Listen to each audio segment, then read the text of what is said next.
There's a strange new fever running through gold rush country. They're known as Meteor Zombies.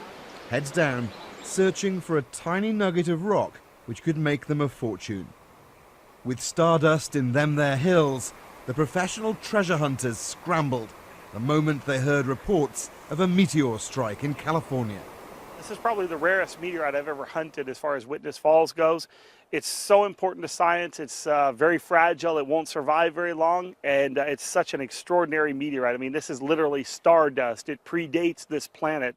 A woman walking her dog caught a picture of the meteorite, thought to be the size of a minibus as it crashed through the Earth's atmosphere, scattering debris over 20 miles of California countryside.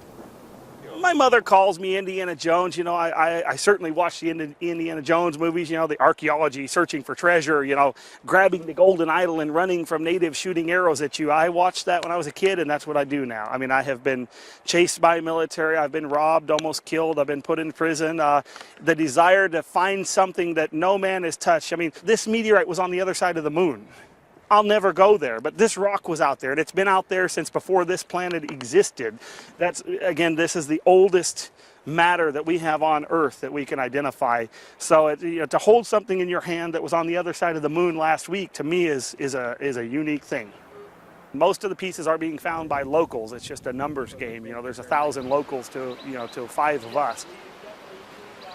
It's funny, it's really quite difficult walking around here without looking to see if there's a fragment of this meteor hiding somewhere in the grass that could make a fortune.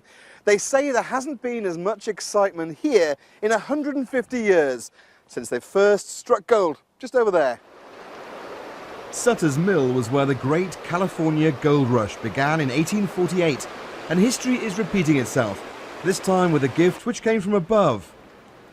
We joined the treasure hunters on the search for the elusive rocks. They're buying and selling, but they're also looking. Suddenly there was a rumour someone had found something. Well, we were just driving on the road and we just come across what we think might be a finding here. What have you got? Show us. What have you seen? Well, last night I found a little sliver and had it confirmed by these gentlemen who are professional meteorite hunters this morning. And then I came down here to show them where I found it, and we found the piece that it broke off of. Oh, look at that side. Oh yeah, that was an oriented stone. We call that flight oriented, where it held a stable position through flight, and it turns to like a flying saucer shape. It's worth more if it's not been contaminated. The collectors have been paying around $1,000 a gram for this rare meteor. That's 20 times the price of gold. Congratulations, ma'am. Back on the other side of town, another discovery by the park ranger's mum. I came back directly from seeing hers. And then you went across the road and went, oh, there's another one. There's another one over on the other sid of the road. You're a lucky family, aren't you? I guess so. All of a sudden, everyone started finding fragments.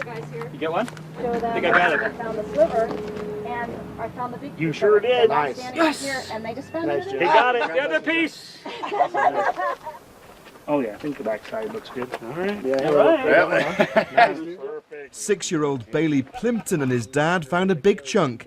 Their chance find is now his college fund. The only person not finding anything was the Meteor World's Indiana Jones himself. I'm just frustrated at every kid finding pieces that I haven't found yet. So I feel my time's coming, I hope. And I always tell people, no matter what, you don't have it until you have it. So, you know, 1 second you're at the bottom of the ocean in depression, and the next you're on the highest mountain when you find a stone. So it'll happen. And with so much to gain, the Meteor Zombies just keep on looking. Alistair Leith, BBC News, Coloma, California.